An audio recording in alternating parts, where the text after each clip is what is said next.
The crystal goblet shattered against marble. Wine, Bordeaux, imported, worth a month's wages, splashed across Amara's face. She tasted bitterness on her lips. The liquid soaked through her torn servant's dress, cold against her skin. She stood frozen, barefoot, clutching a broom. A mongrel orphan dares breathe the same air as the prince's bride? Lady Zara's voice cut through the hall like a whip. Laughter erupted, a wave of jeweled hands covering painted mouths, silk gowns rustling with malicious delight. Amara said nothing. Her bare feet stayed planted on the cold floor. Have you ever been judged for what you lack, not who you are? This is one of those real-life stories that will shake you. Among all the touching stories from African stories worth telling, this life story reveals what happens when a prince must choose, not with his eyes, but with his heart. 3 weeks earlier, the royal herald had announced it from every market square. Prince Kofi of the Ashanti Kingdom must choose a bride before his 28th birthday. 30 days. The ancient law, written 400 years ago in dried ox blood on parchment, was absolute. No bride meant no throne. The Queen Mother designed the selection with calculated precision. 7 days. 12 noblewomen from 5 provinces. The winner's family would receive 50 acres of fertile land and a lifetime royal stipend, enough wealth to transform a lineage forever. Amara heard the news while scrubbing palace floors. She was 23. She had been orphaned at 7 when fever took both parents in the same week. The palace servants raised her in the quarters behind the kitchen, a cramped room she shared with 3 other women. She swept, she scrubbed, she learned to become invisible. But Amara had one secret. She could read. The palace tutors discarded books when pages torn or covers stained. Amara collected them. Late at night, by stolen candlelight, she taught herself letters, then words, then entire stories. Reading was forbidden to her class, a law designed to keep servants grateful and ignorant. She broke it quietly. Her only possession was a faded yellow head wrap, her mother's. The cotton had worn thin over 16 years, but Amara never replaced it. She wore it every day, knotted tight against her hair. The noblewomen arrived on the 3rd day of the festival. They came in silk palanquins carried by servants, their entrance orchestrated like a military campaign. Lady Zara of the coastal province stepped out last, deliberate, commanding attention. She was 26, with flawless dark skin and elaborate braids woven through with gold thread. 7 gold bangles circled her left wrist, one for each province she planned to uplift once she became queen. Her father, the coastal governor, had built his fortune on a simple strategy: promise everything, deliver nothing, pocket the difference. Lady Zara learned well. She funded 3 schools for poor children, or so the propaganda scrolls claimed. The truth was messier. 1 school built, 2 fabricated. 10,000 gold coins diverted into private accounts that bought imported perfumes, ivory combs, and political influence.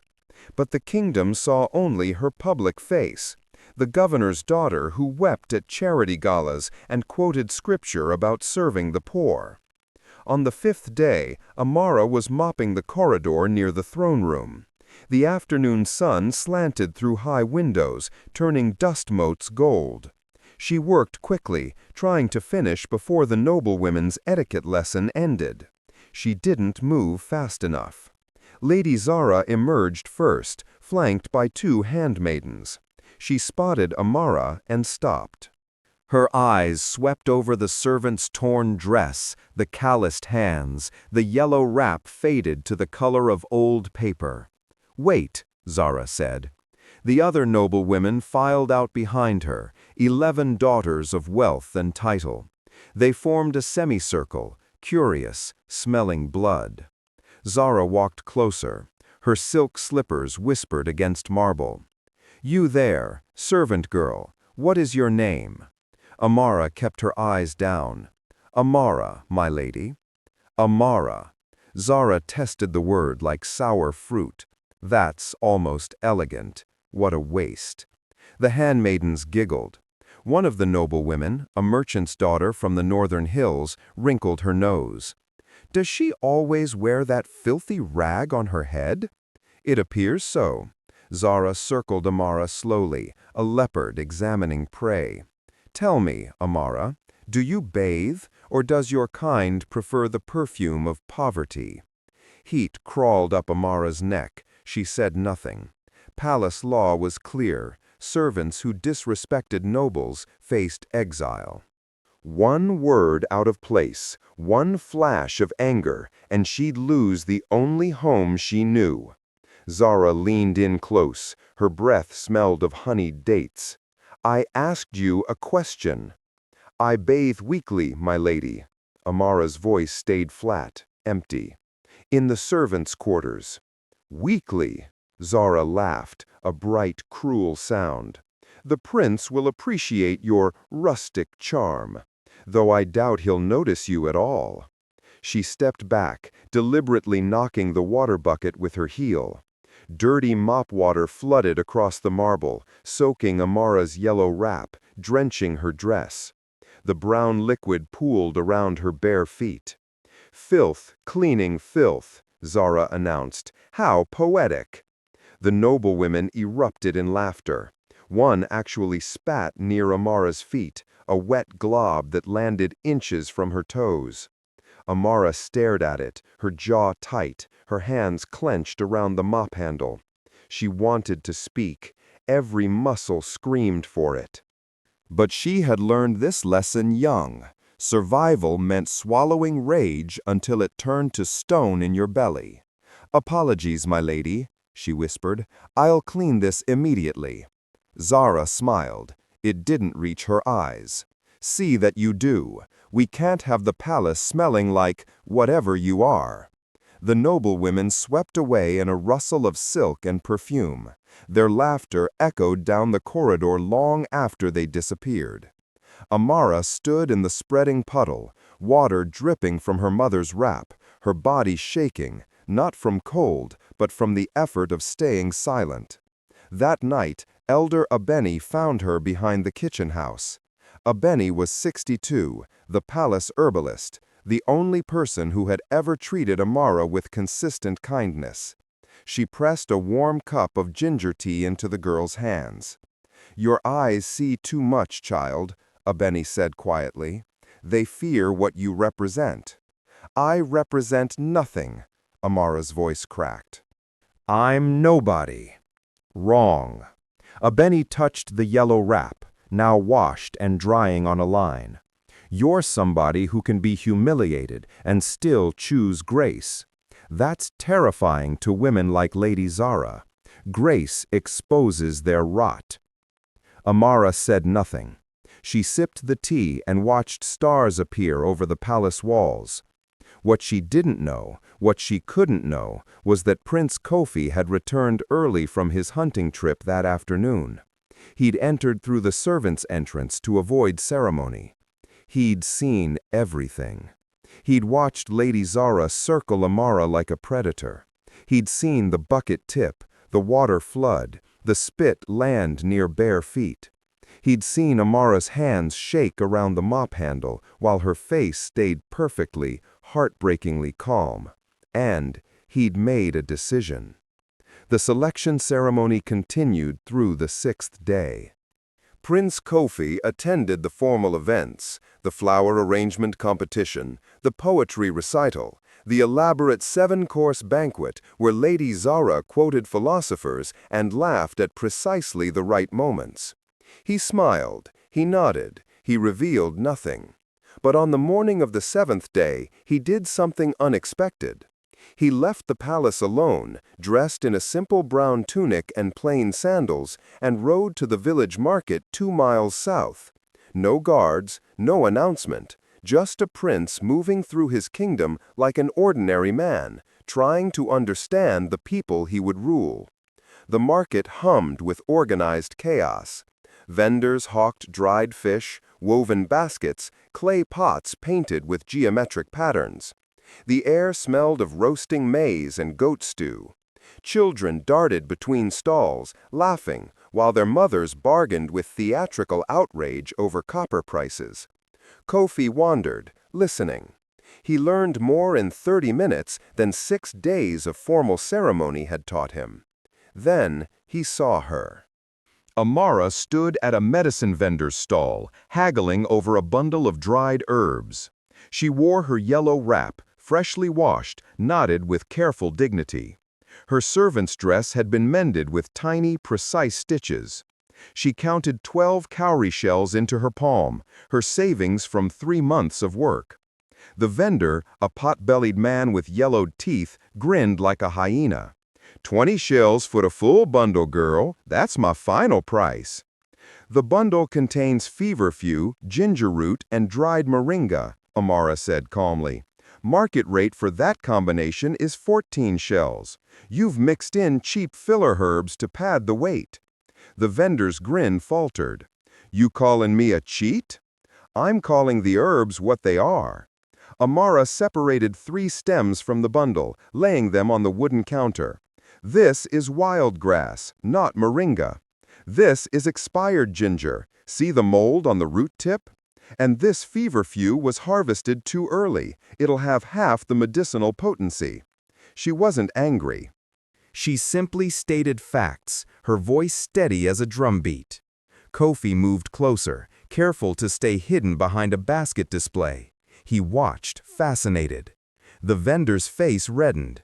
Where'd you learn to talk like that? You some kind of bush doctor? I learned from books. Amara met his eyes. Trash teaches the teachable. 12 shells for the genuine herbs only, or I buy from the vendor 3 stalls down who doesn't insult my intelligence. The vendor glanced at the competing stall, then back at Amara. He exhaled through his teeth. Fine, 12 shells, but you're robbing me blind, girl. No, Amara said quietly. I'm paying you fairly. There's a difference. She handed over the cowrie shells, tucked the herb bundle into a woven bag, and turned to leave, almost colliding with Kofi. Apologies, she said automatically, dropping into a half bow before she looked up. Then she froze. Recognition hit like cold water. Her eyes widened. The prince, here, dressed like a farmer but unmistakably royal, something in the way he carried himself, the quality of his simple tunic, the silver ring on his thumb.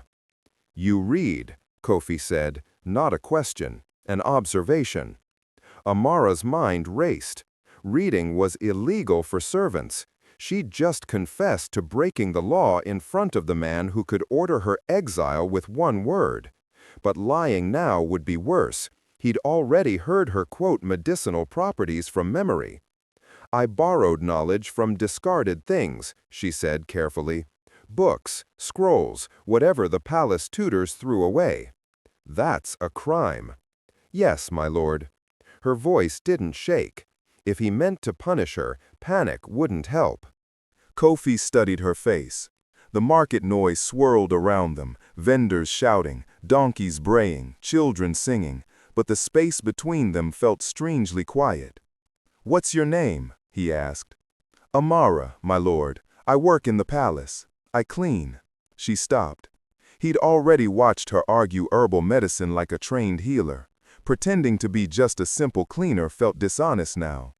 You work in the palace, Kofi repeated, and you taught yourself to read because I wanted to understand things.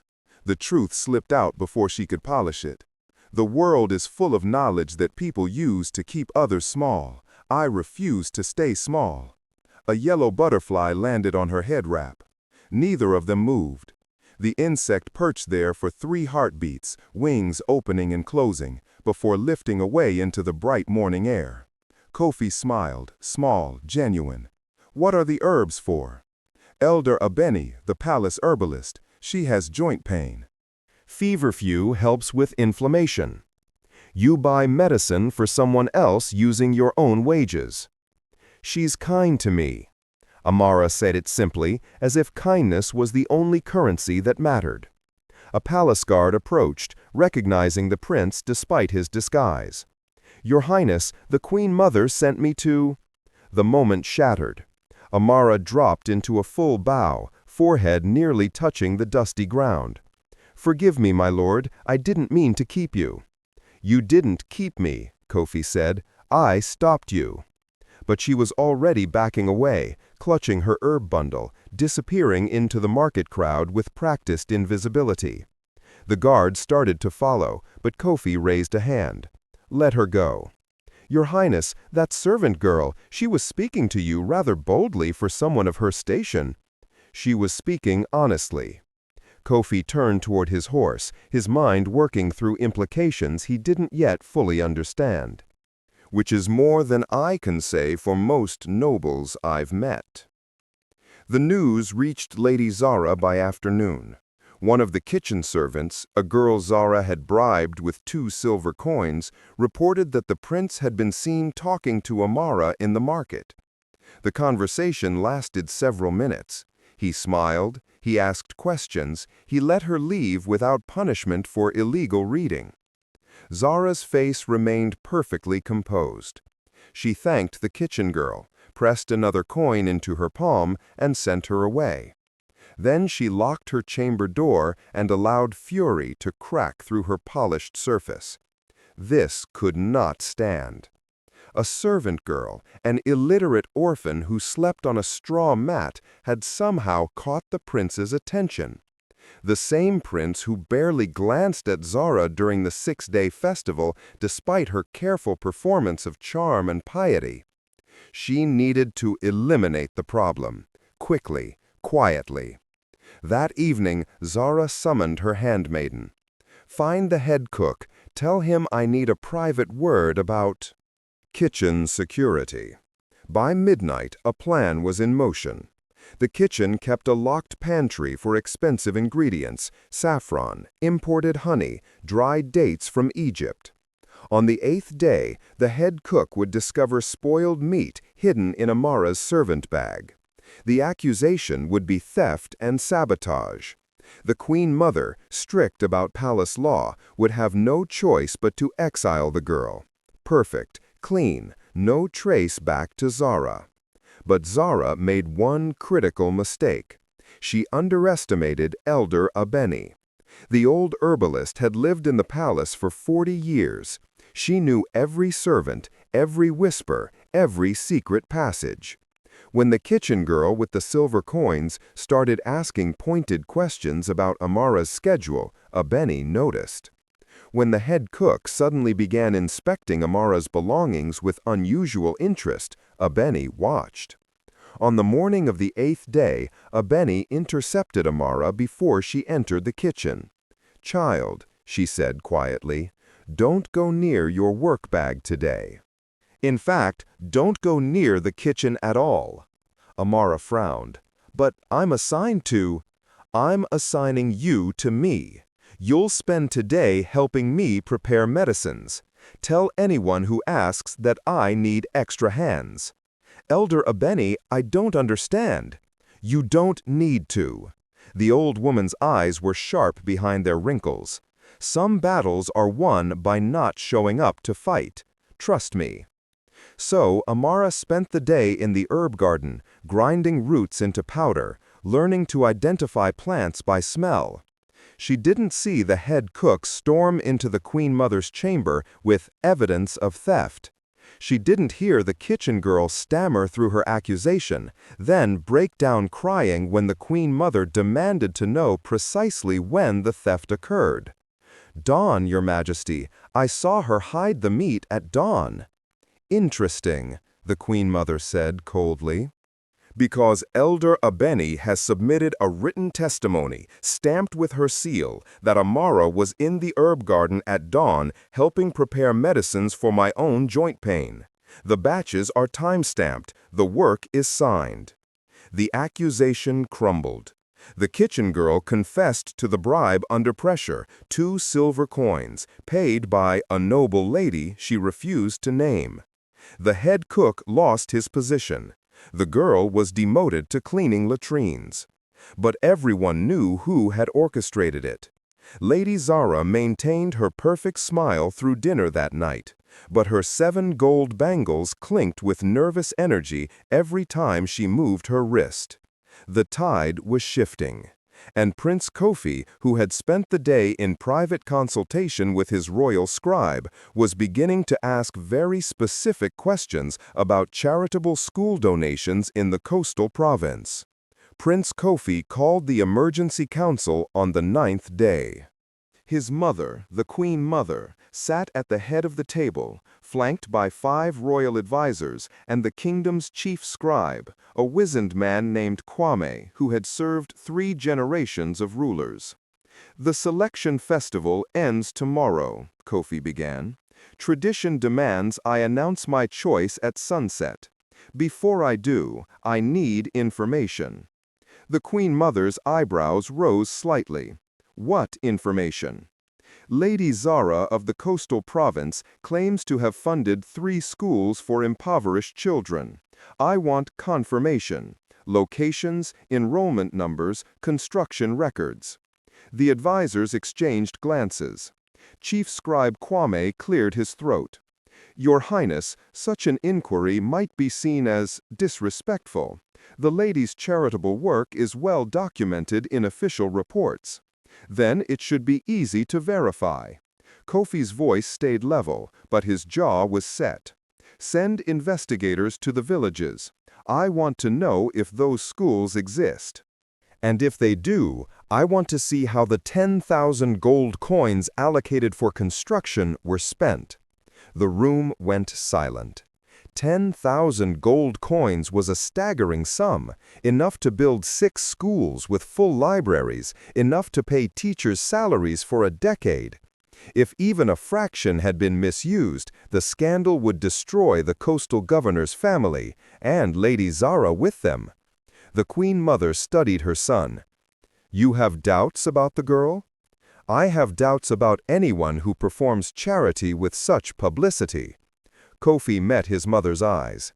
"If her work is genuine, the investigation will confirm it. If not, I need to know before I make my choice." "And your choice is?"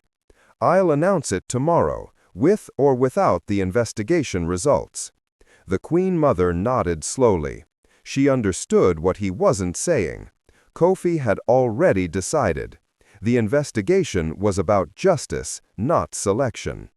The messengers rode out within the hour. Meanwhile, in the women's wing, the 12 noblewomen prepared for the final night of the festival, a grand banquet where each candidate would demonstrate one skill of her choosing: music, poetry, painting, dance. A last chance to impress the prince before his announcement. Lady Zara chose poetry. She stood in her chamber, practicing verses about sacrifice and service, her voice dripping with rehearsed emotion. Her handmaidens nodded encouragement, but their eyes were nervous. The failed kitchen sabotage had shaken Zara's confidence. She needed to regain control. "Find the servant girl," she told her lead handmaiden, "the one with the yellow rag. I want to know where she is, what she's doing, who she's talking to." The handmaiden bowed and slipped away. Amara, at that moment, was locked in a small stone room near the palace archives, not as punishment, but as protection. The Queen Mother had ordered it personally after the false theft accusation. "For your safety," she'd said, though her expression suggested she understood more than she revealed. The room was sparse. A sleeping mat, a single window with iron bars, a candle for light. But it also contained something unexpected, a shelf of books. Old texts on medicine, agriculture, astronomy, history. Discarded royal textbooks too damaged for the prince's education, but too valuable to burn. Amara devoured them. She read about crop rotation techniques used 100 years ago. She studied celestial navigation charts. She learned that her kingdom had once been ruled by a queen who defeated an invading army by poisoning their water supply with carefully selected herbs, knowledge disguised as medicine. The books taught her something crucial. Power wasn't about gold or titles, it was about information and the ability to use it wisely. On the 10th evening, as the banquet preparations reached fever pitch, Prince Kofi did something that sent shockwaves through the palace hierarchy. He sent for Amara. A guard unlocked her door. "The prince requests your presence in the throne room, immediately." Amara's stomach dropped. This could mean anything. Exile, punishment for illegal reading. Or worse, if Lady Zara had invented a new accusation, Amara might face public humiliation at the final banquet itself. She wrapped her yellow headcloth with shaking hands and followed the guard through torchlit corridors. Servants pressed against walls as she passed, whispering. By morning, the entire kingdom would know a serving girl had been summoned by the prince on the eve of his bride announcement. The throne room was empty except for 3 people, Prince Kofi, the Queen Mother, and Elder Abeni. Amara dropped to her knees, forehead to the cold floor. "Rise," the Queen Mother said. Amara stood, but kept her eyes down, her heart hammering against her ribs. "Amara," Kofi said. His voice was gentle. "You're not in trouble. I want to ask you something, and I need an honest answer." She risked a glance up. His face was serious, but not cruel. "Yes, my lord." "If you were queen, hypothetically, what would be the first thing you'd change about this kingdom?" The question hit like a physical blow. Amara's mind raced. This was a trap. It had to be. If she answered honestly, she'd reveal too much ambition for a servant. If she lied or demurred, she'd insult his intelligence. Elder Abeni caught her eye and nodded slightly. "Speak truth." Amara took a breath. "I would make reading legal for everyone." The Queen Mother's expression didn't change, but something flickered in her eyes. Kofi leaned forward. "Why?" "Because ignorance is the easiest way to control people, my lord. If servants can't read, they can't verify weights at the market. They can't check legal documents. They can't teach their children to question unfair laws." Amara's voice strengthened as she spoke. "And if nobles know that servants will always be ignorant, they have no reason to act with integrity. The system protects itself by keeping half the kingdom blind." Silence. Then Kofi smiled. Not the polite smile he'd given the noblewomen for 9 days, but something real. "That's what I thought you'd say." The Queen Mother stood. "Tomorrow at sunset, my son will announce his choice for a bride. But tradition demands one more thing. The chosen woman must pass 3 tests of character, wisdom, and heart. These tests will be public. The entire kingdom will witness them." Amara's confusion must have shown on her face because Elder Abeni stepped forward. "Child," the old woman said gently, "the prince has chosen you." The words didn't make sense. Amara heard them, processed the individual syllables, but couldn't assemble them into meaning. That's not... "It's unprecedented," the Queen Mother continued. "A servant as a potential queen? But the law is clear. The prince may choose freely from any unmarried woman in the kingdom. Your station doesn't disqualify you. However," she paused, letting the word hang, "Lady Zara has invoked her right to challenge your selection. She'll compete against you in the 3 public tests. If you fail even one, Kofi must choose her instead or forfeit his claim to the throne." The room tilted. Amara grabbed the back of a chair for balance.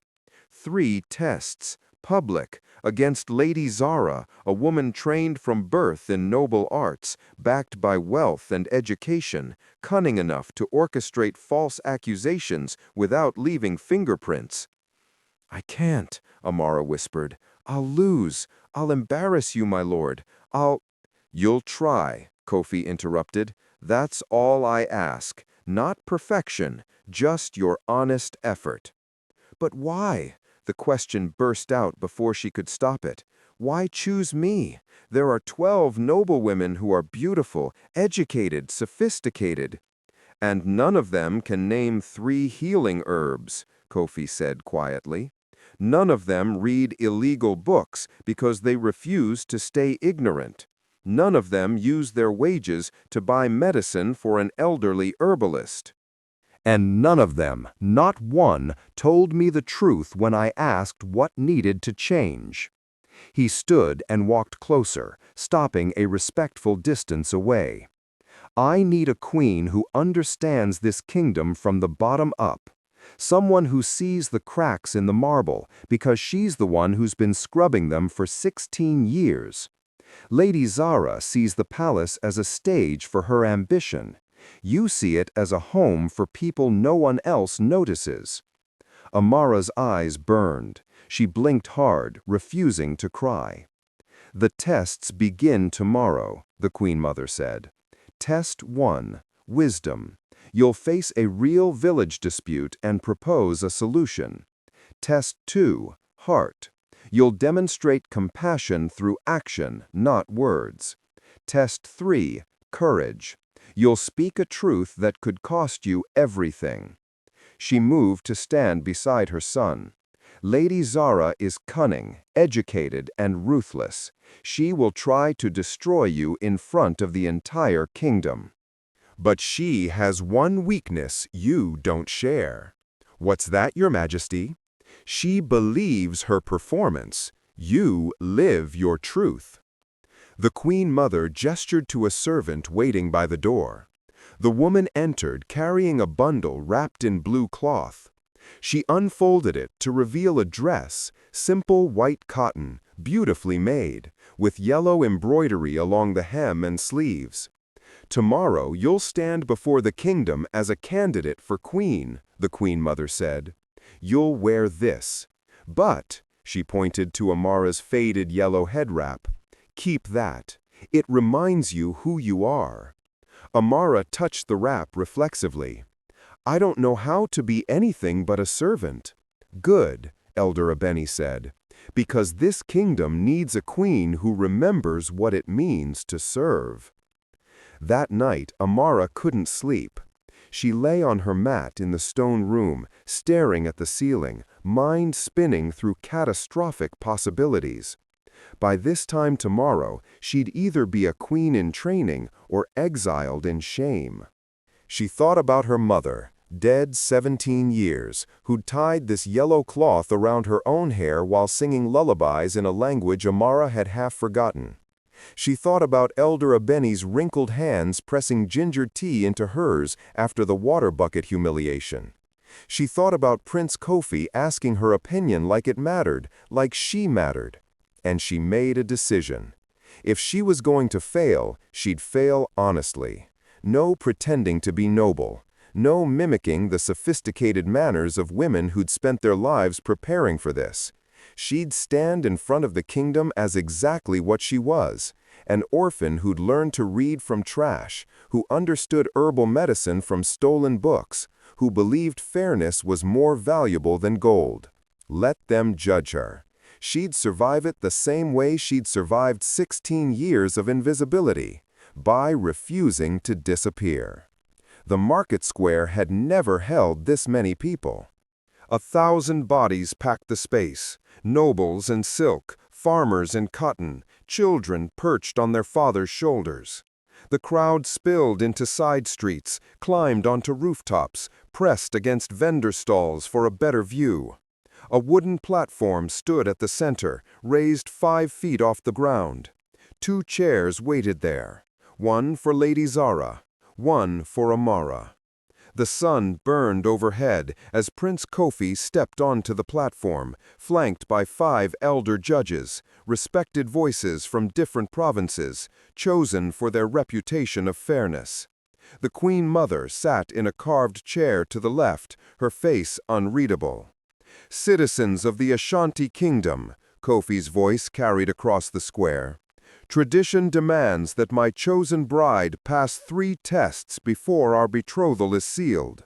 Today, you will witness these tests. Your voices matter. The elders will judge, but the kingdom will remember." Drums pounded once, a deep, resonant boom that silenced the crowd. Lady Zara of the coastal province has invoked her right to challenge. Both women will face the same tests.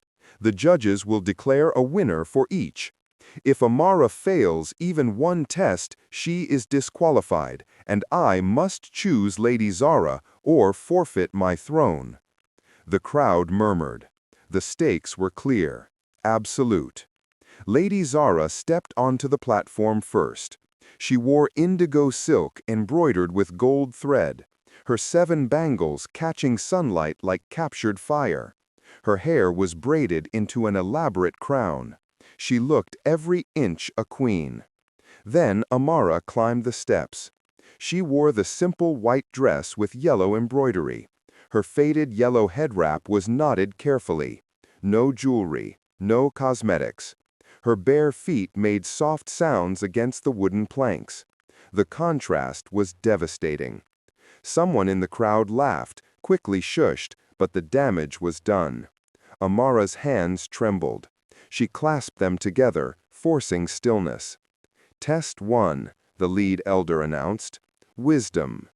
A farmer named Kwaku claims his neighbor's goat destroyed 1 acre of yam crops. The neighbor, Ajoa, claims Kwaku's fence was broken, implying negligence. Both demand justice. Each candidate will propose a solution. Lady Zara will speak first." 2 villagers were brought forward, an older man with sun-weathered skin and a woman carrying a goat on a rope. They told their stories. Kwaku's voice shook with anger. Ajoa's eyes were red from crying. The dispute had festered for 3 months, poisoning a friendship that had lasted 30 years. Lady Zara stood. She didn't approach the villagers. She spoke from the platform, her voice trained and clear.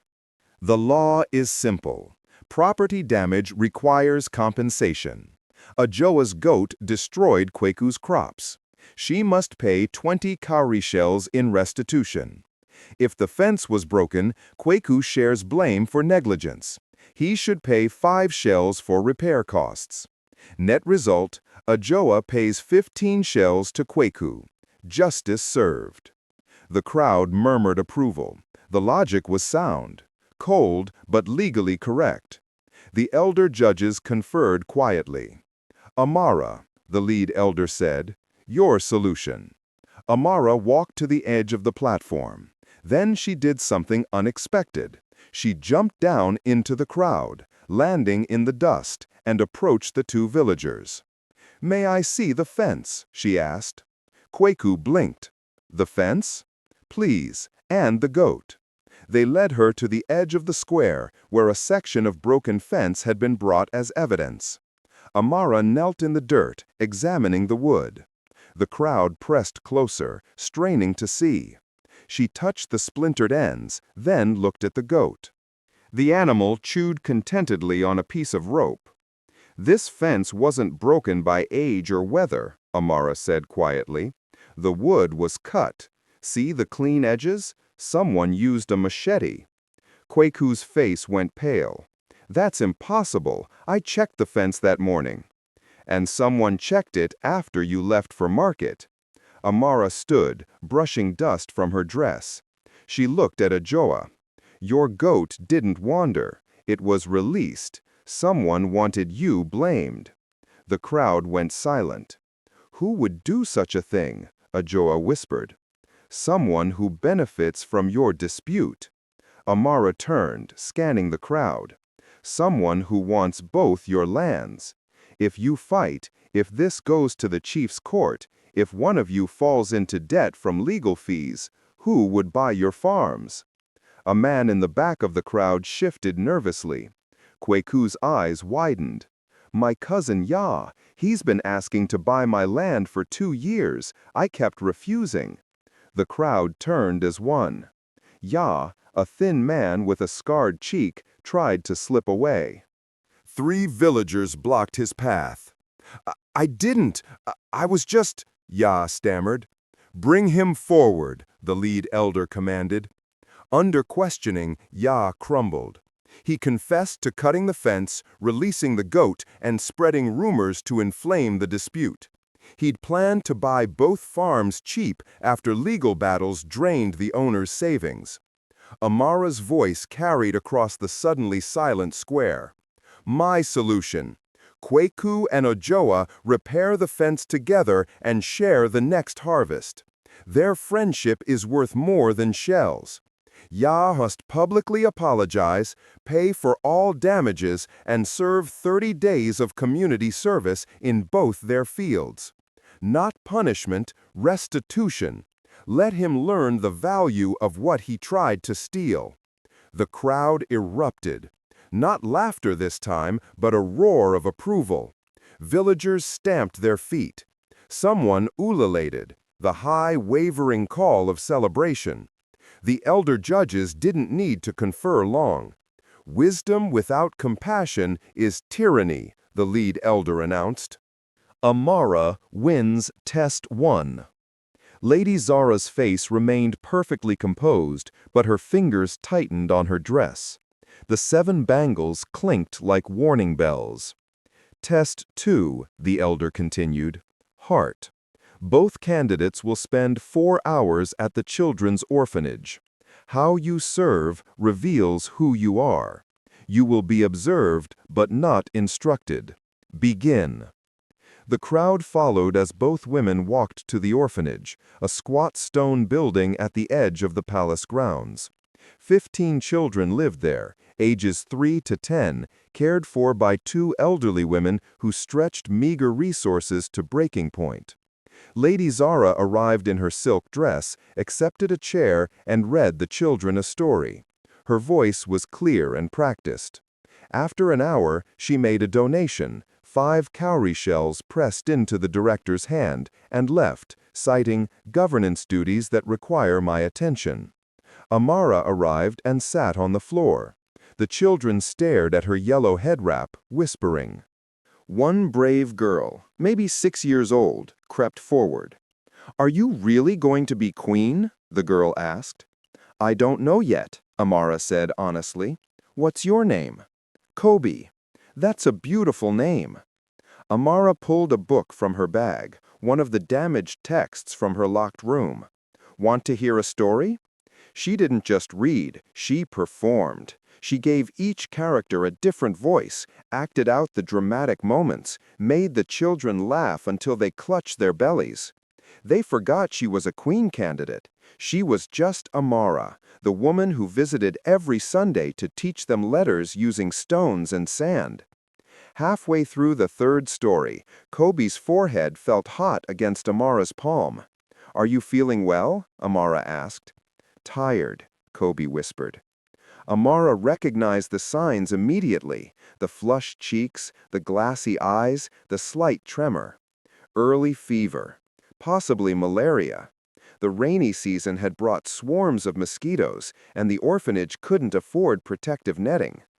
"I need to see Elder Abeni," Amara told the director. "Now." She carried Kobe through the streets, ignoring the stares, the whispers. The Queen Mother's guards followed at a distance, observing. At the palace, Elder Abeni examined the girl, confirmed the diagnosis, and began treatment. Bitter herbs mixed with honey, cool compresses, careful monitoring. Amara stayed through the night. She didn't return to the orphanage for the required 4 hours. She spent 12 hours sitting beside a sick child's mat, singing lullabies she'd half forgotten from her own mother, holding a small hand through fever dreams. The orphanage director stood before the elder judges the next morning and spoke 3 sentences that sealed the second test's outcome. Amara visits every Sunday. She teaches our children to read using sand and stones. We never asked her, she just comes. The lead elder looked at Prince Kofi, then at the crowd. A queen must mother a nation, not pose for it. Amara wins test 2. Lady Zara's composure finally cracked. Her jaw tightened, her hands shook. When little Kobe walked onto the platform, recovered enough to move, wearing a yellow ribbon in her hair, and tied it onto Amara's wrap with careful fingers, Zara's face went white with rage. Test 3, the elder announced. Courage. Each woman must speak one truth she's hidden, a truth that could cost her everything. Lady Zara will speak first. This was the trap. The final test was designed to expose character under pressure. Zara stepped forward. Tears welled in her eyes, perfectly timed, beautifully performed. "I confess," she said, voice breaking. "I have been jealous of Amara's pure heart. I sought the crown for pride, not service. I see now my error. I ask forgiveness." She turned to face Amara.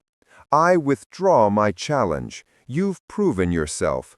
I will not stand in your way." The crowd gasped. It seemed noble, gracious, a beautiful act of humility. But Amara saw the calculation. By withdrawing before Amara spoke, Zara avoided revealing her own dark secrets. She'd paint herself as humble while trapping Amara. If Amara now spoke hard truths about Zara, she'd look vindictive. If Amara stayed silent, she'd fail the courage test. The entire kingdom waited. Amara stepped forward. Her legs shook. Her voice nearly failed. But she met Prince Kofi's eyes, found strength there, and spoke. "My truth isn't about Lady Zara. It's about me." Silence. "I am terrified. I don't understand why I'm here. I'm uneducated in palace ways. I speak too plainly. I have no grace, no refinement, no political wisdom. By every measure this kingdom values, I am not enough." The crowd was so quiet that a bird's wings could be heard overhead. "But here's what I do have," Amara's voice strengthened.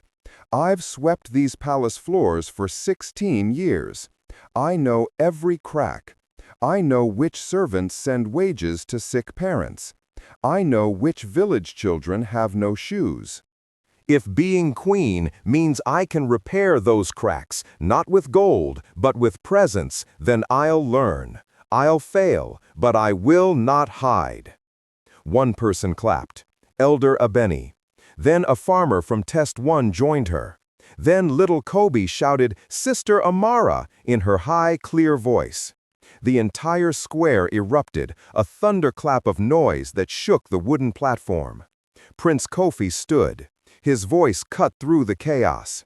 "Lady Zara, thank you for your confession.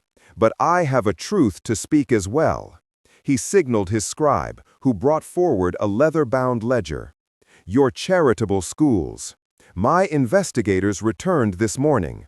1 school built. 2 fabricated. 10,000 gold coins diverted to your father's accounts." Kofi opened the ledger, showing pages of numbers. "Shall we invite the families who were promised schools to testify?" 3 village mothers stepped forward, children clinging to their skirts. They spoke. Simple words. Empty promises. Stolen funds. Zara's face crumbled. "Those records are forged. This is her doing." She spun toward Amara. "You bewitched him with your orphan's pity." She lunged forward. Guards caught her. Her 7 gold bangles clattered to the platform. One rolled to Amara's feet. Amara bent down, picked it up, handed it back. "You may need this more than I do," she said quietly. "Gold is cold comfort when you've lost your honor." Zara collapsed, crying real tears now. The performance was over. The lead elder stood. The Queen Mother will now speak the final judgment. The Queen Mother rose from her carved chair. The crowd fell silent, the kind of silence that holds breath, that waits for history to speak. Amara has passed all 3 tests, she announced. But more importantly, she passed the hidden test we did not announce. Murmurs rippled through the square. The 3 tests were public, but we also watched how each woman treated servants when no nobles were looking, how they spoke to children who had no power to reward kindness, how they behaved in private rooms when they thought no one was watching. The Queen Mother's gaze swept the crowd. Amara won this crown the moment she chose to mend palace tapestries in her locked room instead of cursing her captors. She turned to Lady Zara, who knelt on the platform, face buried in her hands. "Stand," the Queen Mother commanded. Zara rose on shaking legs, mascara tracking down her cheeks. "Your crimes are serious. Embezzlement, false accusations, attempted sabotage. Under traditional law, you could be exiled or imprisoned." The Queen Mother paused. "But my future daughter-in-law has taught me something about mercy today." She looked at Amara, who stood with her hands clasped, yellow wrap bright in the afternoon sun. "What would you have me do with her?" the Queen Mother asked. Every eye turned to Amara. This was power, real power, the ability to crush an enemy who'd tried to destroy her. The crowd waited, hungry for justice or revenge. Amara met Zara's eyes, saw genuine fear there, and beneath it, something else. Shame, the kind that comes when all your masks shatter at once. 3 years of house arrest, Amara said quietly. During that time, Lady Zara will personally teach 100 village children to read and write. She'll use the recovered embezzled funds not as payment but as restitution. The 2 schools that were never built, they'll be built now, and she'll visit them monthly to ensure they're maintained properly. The crowd murmured, disappointed by the lack of dramatic punishment, but intrigued by the creativity. "She won't be exiled?" someone shouted. "No," Amara's voice carried clearly. "Exile is easy. It lets you forget your crimes in some distant place. Lady Zara will stay here, where everyone knows what she did. She'll rebuild her honor through action, not through my forgiveness. I don't need to approve of her. I just need to give her a chance to become someone worth approving." Zara stared at her, mouth open, tears streaming. "That's not mercy," someone in the crowd muttered. "That's harder than exile." "Yes," Amara said simply, "it is." The Queen Mother nodded slowly, a hint of a smile touching her lips. "So it is decided. Lady Zara, you will begin tomorrow. Guards will escort you to your family's estate. You may keep your servants, your books, your comforts. But you will not leave your grounds except to fulfill your teaching duties. Do you accept these terms?" Zara's voice cracked. "Yes, Your Majesty." "Then go. Consider yourself fortunate that the woman you tried to destroy is more merciful than you deserved." Zara was led away, her silk dress dragging in the dust. The 7 gold bangles had been left on the platform, glinting like shed skin. Prince Kofi stepped forward and took Amara's hand, the first time he'd touched her in front of the kingdom. The crowd roared approval. "One more announcement," Kofi said when the noise died down. "Effective immediately, I'm enacting a new law. We'll call it the Amara Decree." He pulled out a scroll, unrolled it, and read, "Any palace servant may attend the royal library twice weekly to learn reading, mathematics, and basic law. Education is no longer a privilege of birth, it's a right of citizenship." The servants in the crowd, dozens of them, pressed to the edges, went still with shock. Then one woman began to cry, then another. Then they were all weeping, hugging each other, laughing through tears. A revolution announced in a single scroll. Furthermore, Kofi continued, I'm abolishing the 12-province taxation system that Governor Mensa, Lady Zara's father, used to exploit coastal villages. A new council of elected village representatives will advise on fair taxation. The people will have a voice. This time the entire crowd erupted. Farmers stamped their feet. Children cheered. Someone started drumming, a deep, celebratory rhythm that others picked up until the square pulsed with sound. The Queen Mother approached Amara, carrying a bundle wrapped in gold cloth. She unfolded it to reveal a royal sash, deep indigo blue, embroidered with yellow thread in the pattern of butterflies. Tomorrow we'll have the formal betrothal ceremony, she said, but today wear this. She draped the sash over Amara's simple white dress, tying it so the yellow embroidery met the yellow of her head wrap. Old and new, servant and queen, both parts of the same woman. You taught my son something crucial, the Queen Mother said quietly, for Amara's ears alone. That a throne without a servant's heart is just an expensive chair. Don't ever forget that lesson. Not even when wearing the crown becomes comfortable. I won't, Amara promised. 3 weeks later, they married in the palace garden. Not a grand spectacle, but an intimate ceremony with 200 guests, servants, villagers, nobles who'd proven themselves allies. The 15 orphans served as flower children, led by Kobe, who scattered yellow petals down the aisle while singing a traditional wedding song in her clear, high voice. Amara carried no bouquet.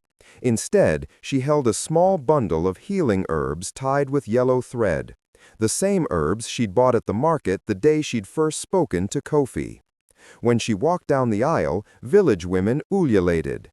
The sound echoed off palace walls, carrying into streets beyond, a cry of joy from people who finally felt seen. Elder Abeni performed the blessing. 2 seeds planted in different soil, she intoned. One watered by tears, one by privilege. The seed that grew in hardship bore the sweeter fruit. May this union remember that strength comes not from avoiding pain, but from learning wisdom through it. Kofi's vow was simple. I didn't choose you despite your poverty. I chose you because your poverty taught you what gold cannot buy: wisdom, compassion, and courage to remain kind when the world is cruel. Teach me, I'll learn. Amara smiled, the first truly unguarded smile anyone had seen from her since this impossible journey began. Deal, she whispered. 6 months after the selection ceremony, Amara stood on the palace balcony watching sunrise paint the kingdom gold. In the distance, 2 new schools stood complete, solid stone buildings with red tile roofs, built with the 10,000 gold coins recovered from Lady Zara's embezzlement. Children's voices drifted up through morning air, reciting alphabet lessons with enthusiasm. She thought about that day in the market square, wine dripping from her chin while 200 guests laughed at her public humiliation. It felt like a lifetime ago now, like it happened to someone completely different. But her faded yellow wrap, carefully preserved in a glass frame on the chamber wall, reminded her every morning. That servant girl and this queen were the same person. The cruelty hadn't destroyed her. It had revealed what was already there, a refusal to let others' judgment make her small. Prince Kofi joined her, carrying 2 cups of ginger tea. The Northern Province representatives arrived this afternoon to discuss expanding the education initiative to 3 more villages. Good. We'll listen to what they actually need, not dictate what we think they need. That's the real difference we're building. Below in the market, a young servant girl haggled confidently with a fruit vendor, calculating fair prices. 3 months ago, she couldn't read price signs. Now she attended Palace Library twice weekly, learning mathematics and basic law. This was their quiet revolution, making knowledge available to everyone. Last week, a coastal mother sent Amara a letter thanking her for the new school. She included a drawing her 6-year-old daughter made, a girl wearing a yellow head wrap, holding a book, standing tall. The drawing now hung beside Kofi's desk. Lady Zara's redemption continued, slow and uncertain. She'd taught 65 children so far. Parents reported her demanding but genuinely fair, her bitterness gradually softening into something resembling purpose. Would she fully transform? Amara didn't know. But she'd been given the chance, mercy with real accountability. The kingdom hadn't become perfect. Poverty still existed. Injustice still occurred. But structures now addressed problems: elected village councils, accessible education, listening leaders. A palace servant bowed as Amara passed. "Your Majesty, thank you. Because of the Amara decree, I learned to read. Now I'm teaching my daughter. She'll have opportunities I never imagined possible." Amara touched her shoulder. "You did the work. Keep teaching her. That's how we build something lasting." Elder Abeni trained 5 apprentice healers. Little Kobe apprenticed as first orphan scribe. Palace floors Amara once scrubbed were maintained by servants attending her night classes. A yellow butterfly landed on the throne's armrest before flying toward open windows. Quiet reminder that some journeys complete their circles in unexpected ways. Ashanti proverb: "Se we fi na wosan kofa a yenki." If you forget where you came from, you can retrieve it. Amara never forgot. She built a kingdom where no one had to hide their origins. This is what African stories teach. Dignity triumphs through ordinary courage in impossible moments. Life stories like Amara's prove starting points don't determine endings. Touching stories about mercy show strength means giving enemies chances to transform into something better. What would you do in that square? Forgive Zara or demand harsher justice? Drop your answer in comments. I read every real-life story you share about injustice you've experienced. Have you been underestimated because of your background? Tell us your story. These conversations inspire our future videos. If this moved you, share it with someone who needs to hear their worth isn't determined by others' judgment. Subscribe for next week. The chief's daughter accused of witchcraft until the rains proved her innocent. Thank you for watching. Remember, true beauty is what the heart recognizes, not what eyes see. Sometimes the richest soul wears the simplest clothes, waiting patiently for the world to notice.